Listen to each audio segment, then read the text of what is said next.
وہ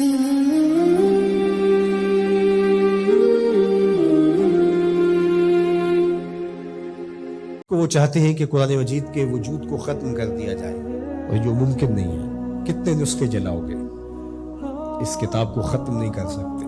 اگر تم قرآن مجید پر پابندی بھی عائد کر دو، جس طرح ماوراء النہر کی ان ریاستوں میں ہوا تھا، قرآن مجید پہ پابندی تھی، کوئی گھر میں قرآن نہیں رکھ سکتا تھا، پکڑا جائے تو اس کا گھر گرا دیا جاتا تھا۔ لیکن جب یہ ریاستیں آزاد ہوئیں اور یہاں سے لوگ قرآن مجید لے کر وہاں گئے، وہ قرآن اٹھاتے تھے اور چومتے تھے، روتے تھے اور کھولتے تھے، چونکہ پڑھنا نہیں آتا تھا، اور جب یہاں سے گیا ہوا کوئی شخص ایک آیت پڑھتا تو وہ آگے پڑھنے لگ جاتے۔ تو انہیں کہا جاتا تمہیں تو پڑھنا نہیں آتا، تم زبانی پڑھ رہے ہو۔ کہا کہ ہمارے پاس قرآن مجید کا نسخہ تو موجود نہیں ہے، لیکن ہماری ماؤں نے ہمیں قرآن یاد کروایا ہوا ہے۔ قرآن مجید کا مقابلہ ممکن نہیں ہے۔ یہ ہارے ہوئے لوگ ہیں جو نسخہ کتاب رحمت قرآن مجید کو آگ لگا کر اپنے خود سے باطنی کا اظہار کر رہے ہیں۔ اس سے کتاب رحمت کی عظمت پر کوئی فرق نہیں آئے گا۔ اس کتاب رحمت کو کائنات سے محو نہیں کیا جا سکتا، سینوں سے، دلوں سے، دماغوں سے، روحوں سے۔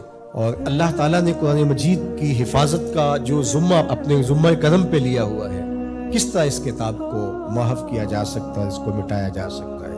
یہ ہدایت کا سرچشمہ، یہ نور و نکہت کا روشن حوالہ، یہ اجالوں کا نقیب، یہ منور اور تاباں کتاب۔ میں یہ بھی سوچتا ہوں کہ لوگ لوگوں سے ڈرتے ہیں۔ یہ کیسی قوم ہے جو کتاب سے ڈرتی ہے؟ تو کچھ ہے نا کتاب میں، جس وجہ سے یہ ایک کتاب سے ڈر رہے ہیں۔ اقبال نے کہا تھا آ کتاب زندہ قرآن حکیم، حکمت او لا یزال است و قدیم۔ یہ زندہ کتاب ہے۔ آپ اگر مجھے معافی دیں، یہ امت تو مردہ ہو سکتی ہے لیکن کتاب مردہ نہیں ہو سکتی۔ اس وقت امت مردہ ہے، مردہ زائن از بطون امہات۔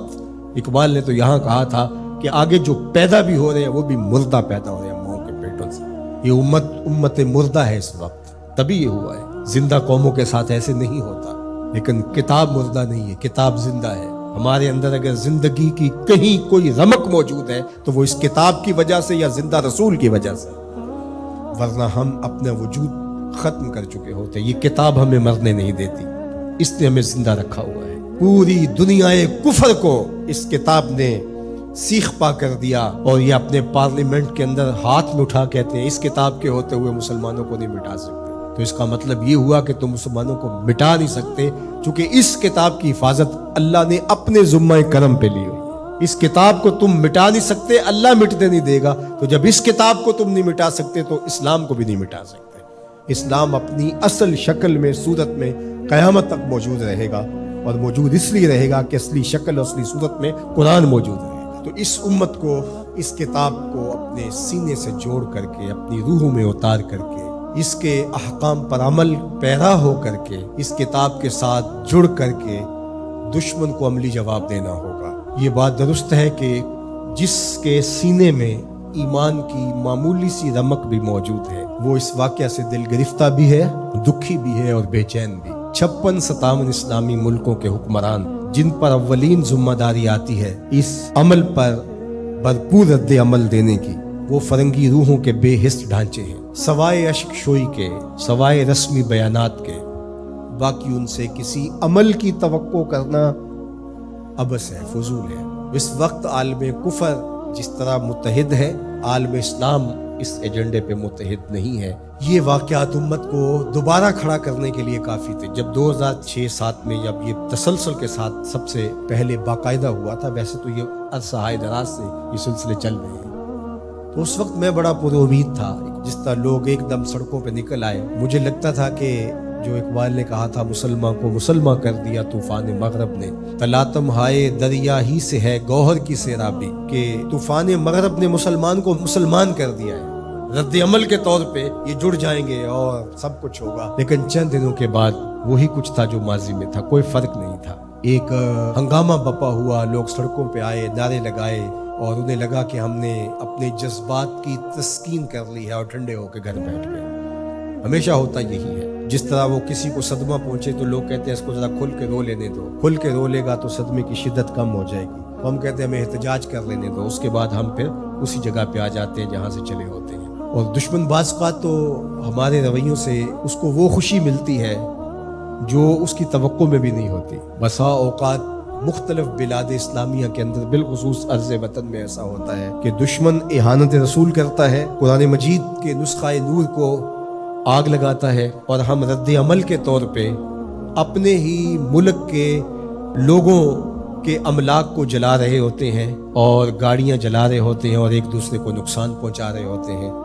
تو دشمن اس وقت کس قدر خوش ہوتا ہوگا جب اس نے ادھر قرآن مجید کے نسخے کو آگ لگائی اور ادھر ملک کی گلیوں اور سڑکوں سے دھواں اٹھنے لگا اور لوگ ایک دوسرے کے خلاف کھڑے ہو گئے اور املاک کو برباد کرنے لگے۔ اس کو تو یہ توقع بھی نہیں تھی۔ اگر اس کو یہ لگے کہ میرے اس عمل سے مسلمان جاگ جائیں گے اور کھڑے ہو جائیں گے اور اس کتاب کے ساتھ جڑ جائیں گے اور اپنی عملی زندگی کو اس کتاب کے دائرے میں لے آئیں گے، تو وہ کبھی بھی یہ عمل نہ کرے۔ اسے پتہ ہے کہ یہ اللہ اکبر، اقبال نے کہا سچ اگر پوچھے تو یہ امت حامل قرآن نہیں، یہ اصل اس نے قرآن اٹھایا ہی نہیں، یہ صرف کتاب کو چومنے چاٹنے والے اور قول و قرار کی نوبت آئے تو سر پہ اٹھانے والے لوگ ہیں، یہ اصل میں حامل کتاب ہے ہی نہیں۔ ہمیں اجتماعی توبہ کرنی ہوگی، اللہ سے معافی مانگنا ہوگی۔ قومیں راتوں رات نہیں بنتی اور راتوں رات برباد بھی نہیں ہوتی۔ قوموں کو عروج پاتے صدیاں لگتی ہیں اور قوموں کو زوال پذیر ہوتے بھی برسا برس لگتے ہیں۔ تو آج ہمیں عروج کے سفر کو تو شروع کرنا چاہیے اور ہمیں عملی طور پہ قرآن کے ساتھ